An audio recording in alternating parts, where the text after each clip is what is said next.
Well, good morning. Here we are in beautiful Sark, ahead of our attendance at the unveiling of the blue plaque to commemorate Mervyn Peake's time in Sark. After the commemorated plaque has been revealed, Guernsey Walking Tours will be taking a select bunch of people on a special Mervyn Peake tour in association with Blue Ormer's Steve Foote. We'll be retracing Mervyn's steps and talking about his career and time in Sark.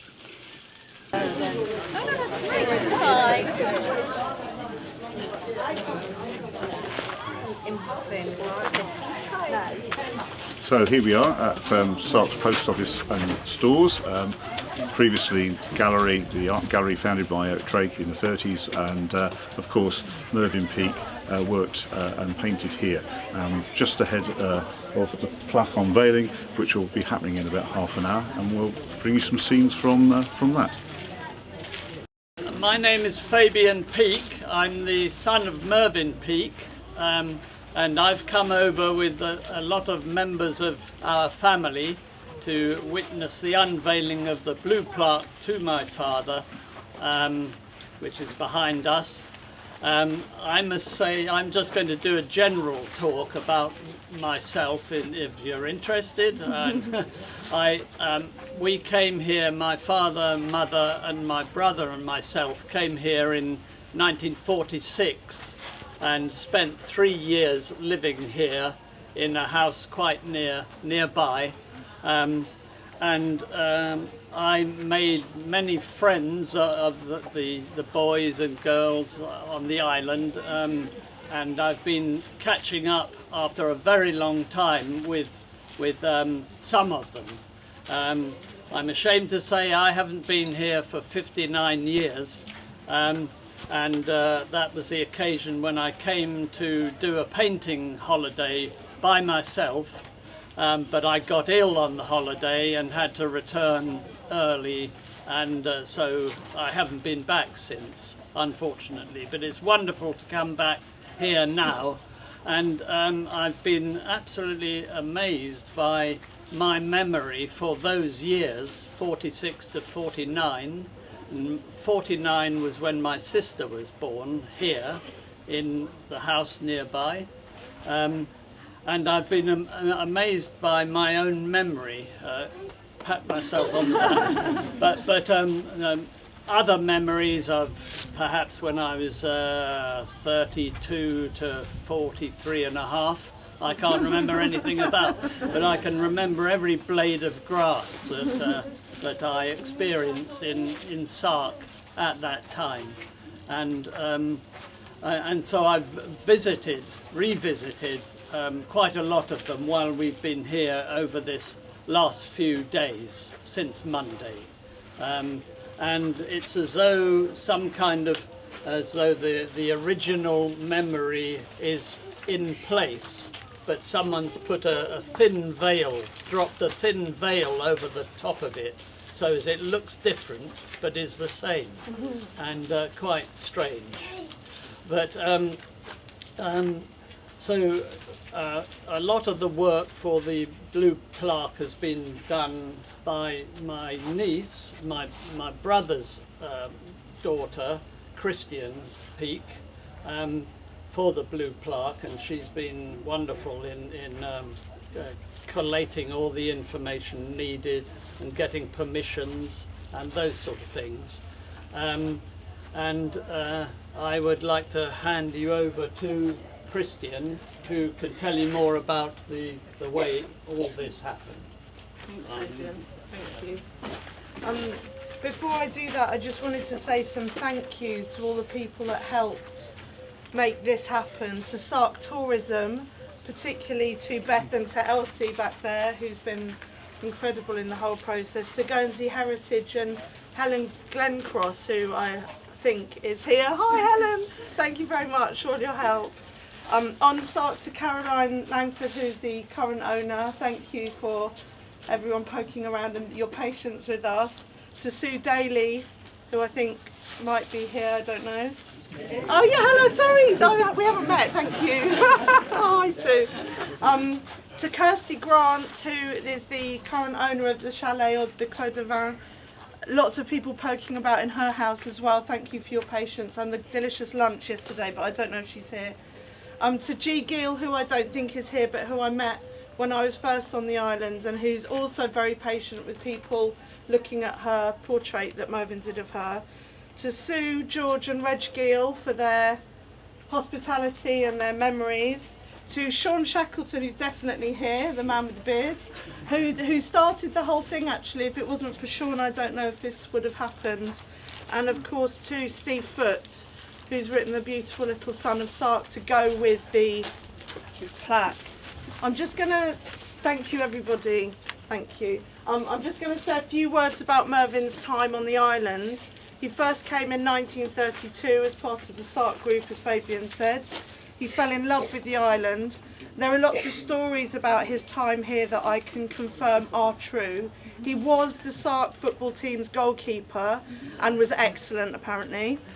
He did play his ukulele while he walked around the lanes. He did paint outside in the nude wearing a sombrero. And he also did write the same love letter to a group of 5 different women on the island, and when they all realised apparently they were particularly annoyed, especially his fiancée at the time. Mervyn was described as a friend to everyone on the island, and G. Gill, when I met her, described him as the bee's knees, which I think is a great compliment. He returned to London to teach, and this is where he met Maeve Gilmore, his wife, the artist, and then returned here with his family, with our dad Sebastian, with Fabian, and they went to the Sark school. Fabian went to the Sark school with Dad. They made great friends with the Gill boys, and his daughter Claire was born on the island. They loved their time on the island, and Maeve said in her memoir later, how I wish we could live those days again. I've brought my own children to the island for the last 3 summers, and we've had a fantastic time. And this week, Plaque Week, there are lots of us visiting. There's Fabian, his wife Phillida, there are 4 grandchildren here, there's 1 grandson-in-law, and there's 4 of Mervyn's great-grandchildren. We all have pieces of Sark in our London homes. We have Mervyn's map of his time on the island. We have the vertebrae that he took from a carcass, a whale carcass that washed up on Port de Moulins. We all have those at home, and we have his original paintings from the first exhibition here of the Sarkese fishermen and of the farmers with scythes, and we all have them in pride of place at home. It was 86 years ago today, on a fine hot day, August the 30th, 1933, that the Dame of Sark, Sybil Hathaway, opened the gallery, declared the exhibition and the gallery opened, and apparently visitors and reporters mingled with the artists and the Sarkese, exactly where you are now, and refreshments were dispensed in the local marquee. We are delighted to have a permanent marker of Mervyn's time on the island. And after the unveiling by the Seigneur, we would invite all of you to join us for some appetising refreshments afterwards. Thank you very much. I was given, as a child, Captain Slaughterboard Drops Anchor, and it was only really recently that I really discovered there was such a strong link between the art in that work and Sark. And the focal point of that is now going to be unveiled. So with great pleasure.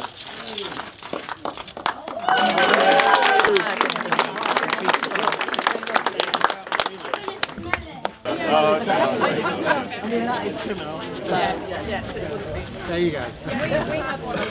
And so here we are, the plaque has been unveiled, fantastic. On this very day, 86 years ago, the gallery was opened by the Dame of Sark on a day such as this, and in a little while, once I finish my champagne, we'll be taking the group on the tour, the walking tour of the lanes of Sark to commemorate Mervyn.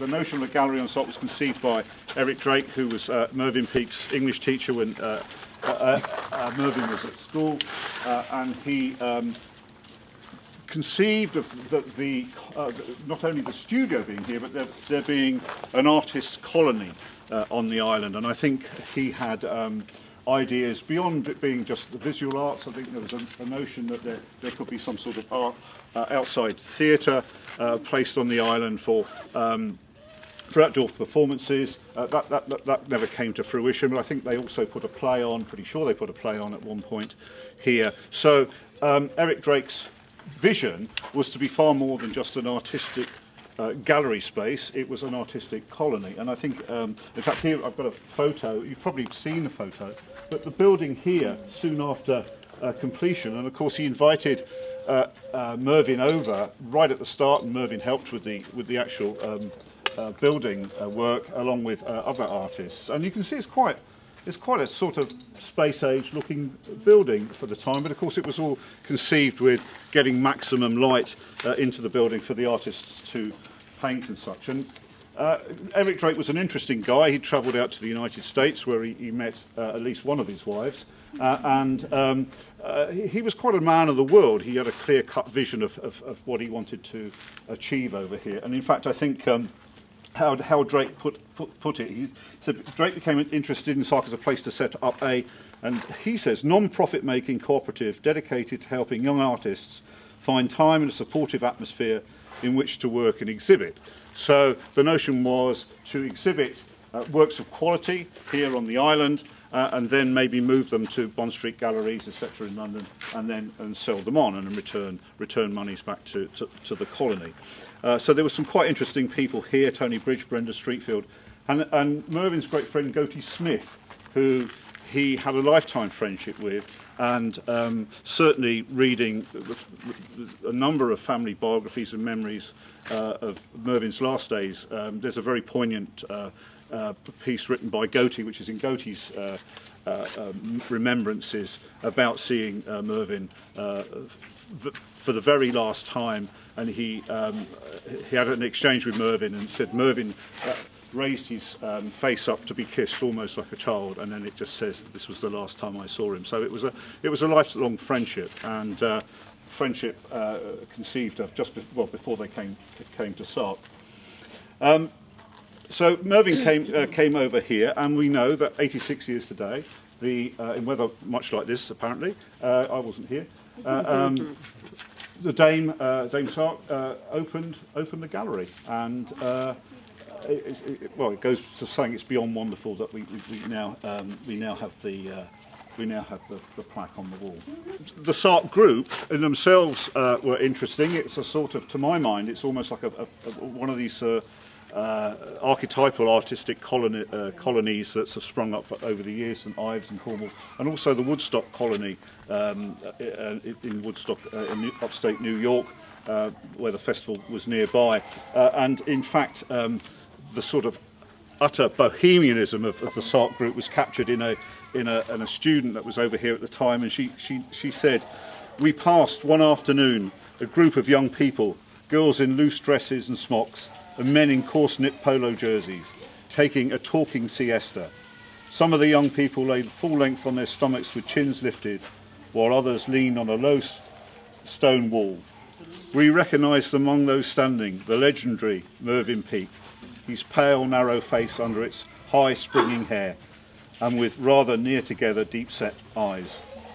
And Mervyn also wore a sombrero and black cape, and we've heard it confirmed today that Mervyn did wear a sombrero, if only a sombrero, and it said he grew his hair long and had his ear pierced so that he could sport a large pirate earring.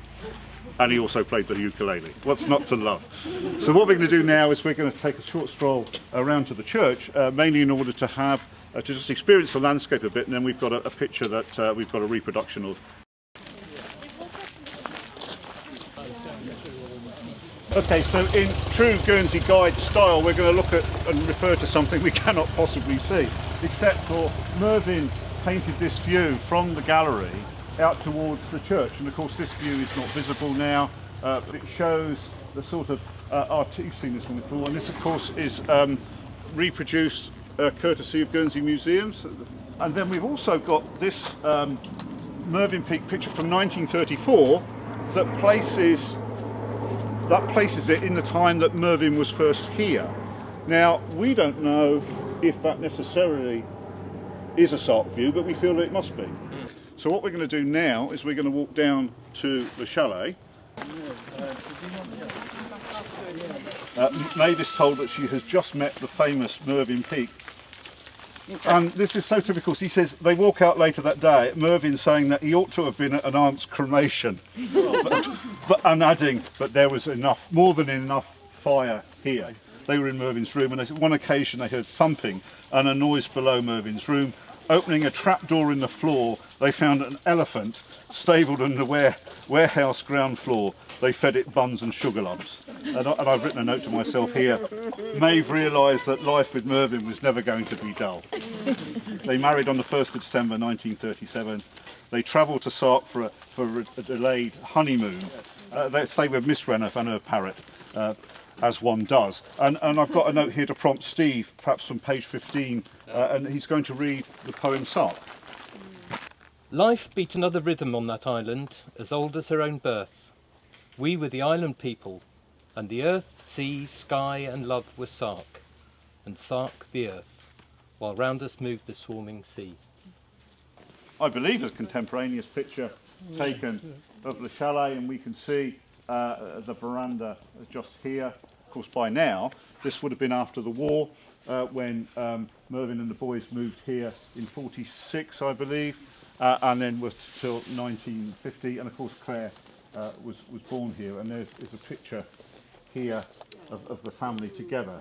And I think we're going to do a reading from the chalet section of Steve's book. Mervyn came back from his house hunting trip all enthused by having seen this house. It was full of possibilities. Maeve wasn't quite so keen to start with. She described it in her memoir as a large ungainly house not endemic to the island, built by an elderly widow from England, used to better days and a staff of servants.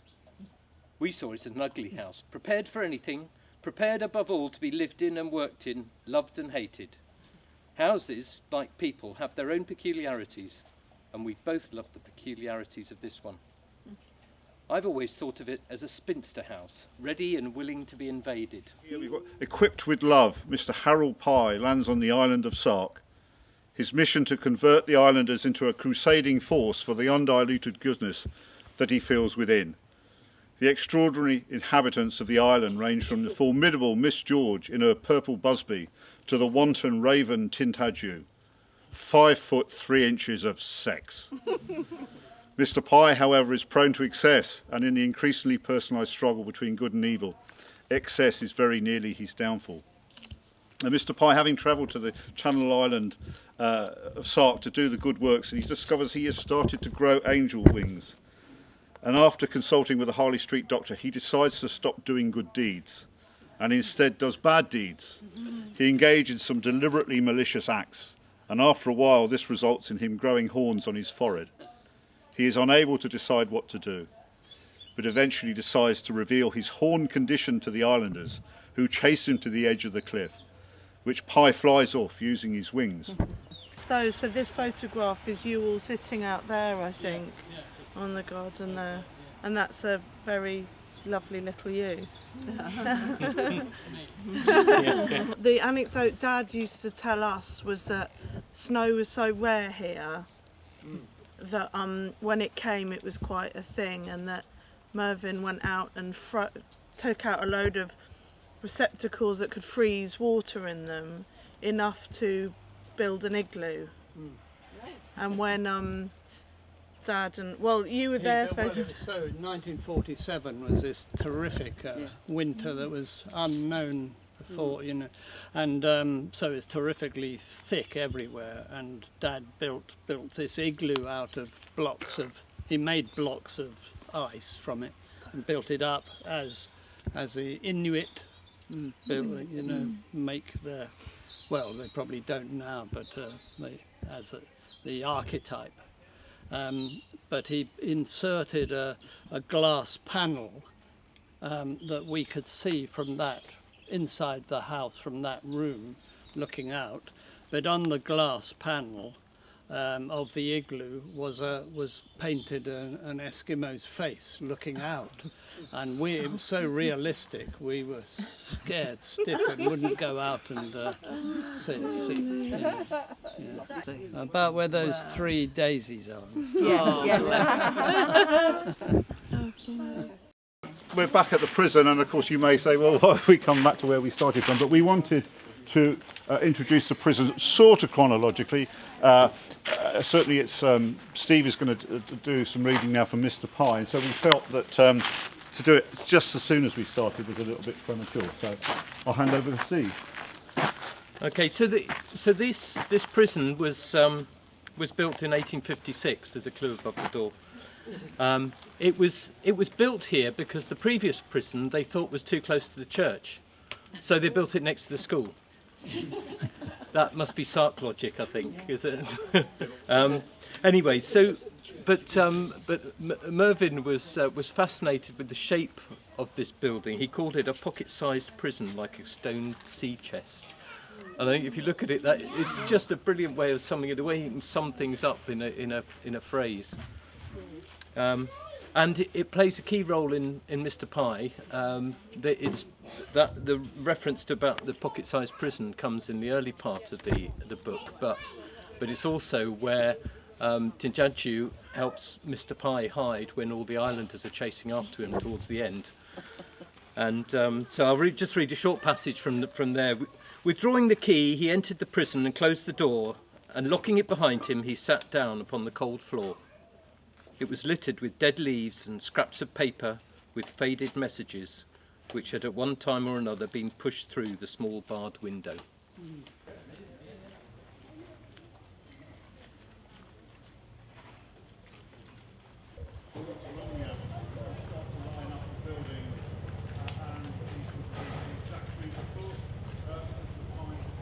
So if you arrived here by ferry, you would have got off at Marceline Harbour. That wasn't in use when Mervyn first came here in the 30s.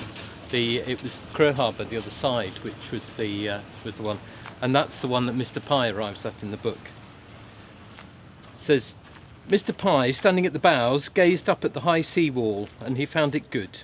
He loved each block of stone that went into its making. He saw the children running along the top of the wall, and Thorpe the painter getting to his feet. He noted the high-coloured cliffs that towered around above the harbour on 3 sides, and he extended his benison to them, and to the ivy that patched them. So Mr. Pye then is brought up the hill in a carriage with his landlady, and they arrive at the Colonet, just like everyone else that arrives in Sark. And this is a slightly longer passage. Those of you who were around last night would have heard me read it, but it's one of my favourite passages because it really captures the, what your arrival in signals your arrival in Sark, but it really captures it very nicely. And the Colonet is this bit here where the horses are. The Colonet is the crossroads at the top of the harbour hill where a few houses, too few to call a village, form a little cluster and trail away to the north. It is at the Colonet that the day trippers, exhausted by their climb up the harbour hill, come to a halt, mop their brows and inquire which way to go. It's usual to send them down the dipping path to the south, which leads eventually to a small, rather ordinary bay. There they find themselves in a stone pocket, and as it's too much trouble to trudge back to the main body of the island, they spend the day wondering why they ever came to Sark. It's at this Colonet that the dogs of Sark can best be studied, supposing that anyone wished to study them, as they lounge in the white dust, or snap at flies, or molest one another, or scratch their ears with the claws of one of their back legs, their muzzles pointing at the sky. Or while they lie in the warm dust meditating on the vicissitudes of life and how mean a fortune is theirs with never a bitch to woo, for none by law are allowed in the island. It is here at the Colonet that the carriages congregate before they rumble their way down the steep hill to the harbour, and the horses are tied by their reins to the stunted trees. So again, the theme of trees comes up in Mervyn's writing, as it does in a number of his paintings and drawings. So what we'll do is we're going to head out to the Signory. We're going to have a little bit of a look at some of the landscape out towards there. And I spoke to the senior before. He was going to try and find, I'm sure he will, the piece of whale vertebrae that has been turned into a chair, and that was been left behind by Mervyn. That will be placed in Hathaway's, and I think the plan would really be to have some tea, coffee, and a bit more chat about Mervyn and his works. And we haven't really even touched upon Gorman, Gast, and Titus, etc.